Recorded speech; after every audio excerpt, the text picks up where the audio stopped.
Thank you for watching Sports News Africa. I'm Timiskin Debesai.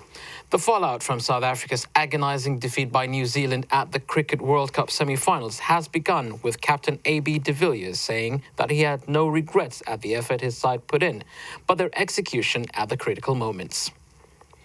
Tuesday's dramatic four-wicket defeat by New Zealand in a rain-affected clash at Eden Park in Auckland was the fourth time the Proteas had made it to the last four and the fourth time they hadn't reached the final. The Proteas had chances to win the contest but dropped catches and missed run-outs cost them dear as the Kiwis went on to win with the penultimate delivery. Let's speak now to the South African sports correspondent Mo Allie, who watched the thrilling action unfold.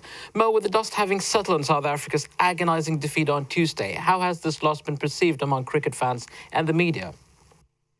Well, great sadness and devastation, in fact, around the South African the country, and even people outside the country were really supporting the team. And South Africa has always been labelled as chokers in the past, but people have come out and said they certainly can't be labelled as chokers this time around because they gave it their all. And even the sports minister Fikile Mbalula has come out and said the country is really behind them. The country is proud of them. Of course, there's been a lot of debate on what the captain should have done, what the coach should have done. For example, in terms of selection, Abbott was dropped and Vernon Philander came back into the side after Abbott had done very well in the previous game. There were issues around the fifth bowler, JP Duminy, but generally, and some on social media, people were talking about the result. But I think South Africans realized that their team gave their best, and unfortunately, they just were not good enough on the day against the New Zealanders. AB de Villiers looked crestfallen in his post-match interview and blamed himself and their lack of execution at critical moments. This appears to be South Africa's Achilles heel yet again? Yeah, first of all, they had never won a knockout game before this tournament, before they beat Sri Lanka in the quarterfinals. So at least they've gone one step further than they have in the past. South Africa lost twice. In fact, they lost once in a semi-final in Australia in 1992, in fact, when they were also hit by rain.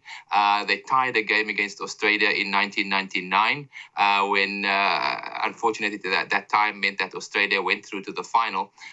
This time around, I think South Africa have gone as far as they could in this tournament, and people are saying maybe it just wasn't meant to be, because they really were in the ascendancy with AB de Villiers and Faf du Plessis going extremely well, and the rain came down at that time, and unfortunately it just stopped their momentum. And also AB de Villiers is recognized as one of the best fielders in the world, and for some reason he missed the ball as he was about to effect a run out, which was the Corey Anderson was out by miles, and AB de Villiers for some reason couldn't gather the ball and make the run out.